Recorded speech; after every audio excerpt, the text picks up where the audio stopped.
Ben, t'en pensais quoi que c'était De Gaulle, bien, je vais te dire, j'ai pas mal d'années et ça a été toujours le français que j'ai aimé le plus.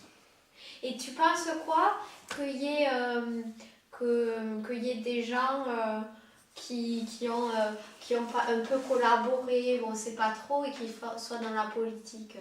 T'aimerais qu'ils ne fassent pas de politique du tout? Ça aurait dû jamais arriver. Je pense que Mitterrand, il n'aurait jamais dû être copain avec Bousquet. Oui. Jamais. Ce type, il a sauvé des vies, Bousquet, quand même. Il ne faut pas quand même déconner. Mais il y en a beaucoup qui sont partis en Allemagne à cause de lui. Alors, c'est pas quelque chose de valable. Et quand tu penses que jusqu'à ce qu'on l'arrête, c'était un grand copain de tout, pas que de Mitterrand, hein, de beaucoup de dirigeants français, non, pour moi, c'est... Et t'en penses quoi de la répression qu'il y a eu après la guerre contre les collabos, qu'on ait tendu les femmes, tout ça? Là, il y en a beaucoup qui sont passés à la casserole pour rien. Hein. Ouais. Il y en a beaucoup qui n'étaient pas collabos, qui sont morts peut-être. Il y en a qui n'étaient pas trop collabos, il y en a un qui couchait avec sa femme hein, et l'autre il le faisait flinguer. Il y a eu beaucoup de manigances là-dedans. Ça n'a pas été bien clair. Ah ben ouais, mais ça, pour la Révolution française, hein, il y en a beaucoup qui sont passés à la casserole pour rien. Hein. Mais là, ça a été pareil. Tu vois où il y a la poste là? Il y a une petite rue qui rejoint la grande rue. Oui. En partant de la poste, Et... il y a une croix de Lorraine. Et bien, elle a été faite le lendemain que De Gaulle a fait l'appel. Enfin, pas le lendemain, parce qu'ici on l'a su quelques jours après. Mais à l'école, on l'a su de... Vous étiez content? Et on a fait une croix de Lorraine. Avec du goudron qu'on avait volé à l'usine à gaz de l'Odève. Ouais. Tu vois, je m'en rappelle, on m'en rappelle. Voilà. Qu'est-ce que tu veux savoir, ma puce? Qu'est-ce que tu as fait comme acte de résistance? T'as aidé des juifs? Ah ben ouais, mais là c'est pas pour eux.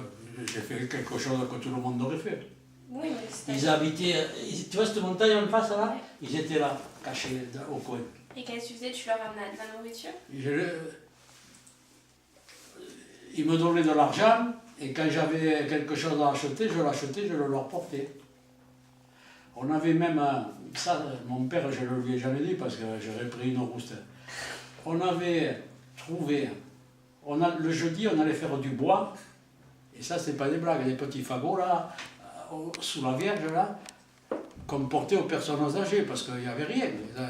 On portait ça aux petites vieilles, elle nous donnait 3 fois plus que ce que ça valait, mais bon on le faisait. Et une fois, en descendant, il y avait une usine, ça appartenait à Bâle.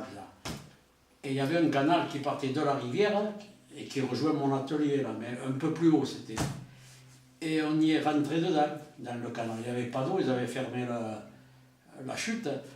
Et on s'est retrouvé dans un dépôt d'Allemagne. Il y avait des boîtes comme ça de confiture, des armes, il y avait de tout. Ils entreposaient là et ils le gardaient. Mais nous, on était passés par dedans, et on a levé une trappe et on se retrouvait au milieu de ça. On aurait pu... Et là, on avait volé des boîtes de confiture. Et, bon. Et on allait les manger au stade là en face. Juste en face du stade, il y avait un mas là, on allait les manger là. Et le reste, on les donnait aux juifs. Des gosses qui avaient mon âge à peu près, qui étaient avec moi à l'école. Puis un beau jour, je ne les ai plus revus. Les Allemands les avaient cravatés ou ils sont partis, j'en sais rien. Et tu savais qu'il y avait des résistants à l'Odève? Et bien quand on allait là, on les rencontrait, les résistants. Moi, on les rencontrait tous les jeudis, nous. Et vous les aimez bien, les résistants? Les résistants, à l'époque, bon, c'était une chose. C'était des jeunes qui ne voulaient pas aller travailler en Allemagne, d'abord. Déjà.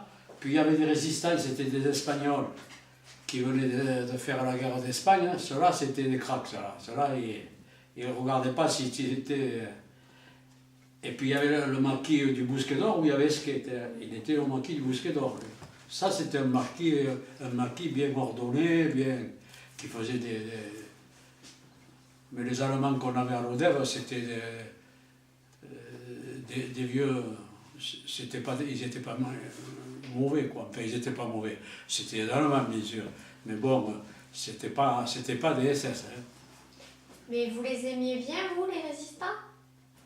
Est-ce Ouais. que t'aimais bien, quand t'étais petit, t'avais une bonne opinion des résistants ou Ah, pour toi c'était des rebelles? Les résistants, c'était des dieux pour nous. Parce que bon, les Allemands, on ne les aimait pas, c'est pas vrai. Moi, il y en avait qui étaient venus avant la guerre, mais c'était des juifs allemands qui étaient copains avec nous, tu vois. Ils étaient partis d'Allemagne parce que c'était des juifs allemands. Et les Allemands, là-bas, ils les foutaient en prison. Les Allemands, Hitler et sa clique. Voilà. Et tes parents aussi, alors avec tes parents, tout ça? Avec mes parents, mon père, une fois, quand le maquis de l'Odève a cambriolé la poste, il leur fallait de l'argent. Quand ils allaient chercher du ravitaillement chez les paysans, ils leur en donnaient, mais il fallait qu'ils bouffent. Il fallait qu'ils mangent, les paysans. Alors ils avaient besoin d'argent. Alors ils avaient fauché l'argent à la poste. Et à cette époque-là, ils avaient pris une voiture et il n'y avait pas d'essence. Et mon père, il s'occupait des pompiers et il s'occupait de l'essence. Et ils étaient venus, ils demandaient de l'essence. Ils avaient donné l'essence et puis le lendemain, les Allemands étaient à la maison quand même. Ils nous avaient foutu contre le mur pour fouiller pour voir s'il n'y avait pas de l'essence chez nous. Tu parles, il n'y en avait pas. Ton père, Tu il peux le raconter, ça, quand ils sont venus chez toi? Hein? Tu peux le raconter quand ils sont venus chez toi, les Allemands? Quoi, chez moi? Oui. Quand ils sont venus chez moi, ben, c'était, je ne sais plus quelle heure c'était. Mon père est arrivé le premier, il a dit à ma mère, attention, les Allemands arrivent. Et à cette époque-là, il y avait une usine à l'Odève, une usine qui faisait de la laine. Et les ouvriers, de temps en temps, ils fauchaient la laine et ils la revendaient. Et ma mère, elle en avait acheté. Elle a eu peur, elle a dit qu'est-ce qui va se passer. Elle avait planqué la laine, elle l'avait attachée dans un sac et elle l'avait pendu à la fenêtre. Les Allemands sont arrivés, il y avait un officier, deux Allemands et le commissaire de police de l'Odève, un Français. Et ils nous ont dit mettez-vous là, ils nous ont mis contre le mur dans la cuisine et ne bougez pas. Et ils ont tout fouillé. Ils ont ouvert les armoires, l'officier au bout d'un moment a dit oh, ça suffit, ça sent pas l'essence. C'est pas lui qui a volé l'essence. Et pourtant, bon, c'était lui qui l'avait donné, mais on n'allait pas la porter à la maison, l'essence. Ça, c'est en France. Pas tellement, non. Puis moi, j'étais jeune aussi. Hein. Oui, mais L'Algérie, c'était pas la France, l'Algérie, tout en étant Moi, je la sais France. que quand ça a été, enfin, la France a été libérée, tout le monde sortait dans la rue, on se baladait, tout ça, j'avais perdu une chose. On écrasait les pieds, on était tous collés, quoi. Mais on suivait le mouvement, hein, je veux dire. Est-ce que tes parents, ils ont dû partir en France pour se battre? Pardon? Est-ce que tes parents, ils ont dû partir en France pour se battre pendant la Deuxième Guerre mondiale? Non. Ah non, ils sont espagnols, tes parents. Mon père est né en France, mais il est d'origine espagnole.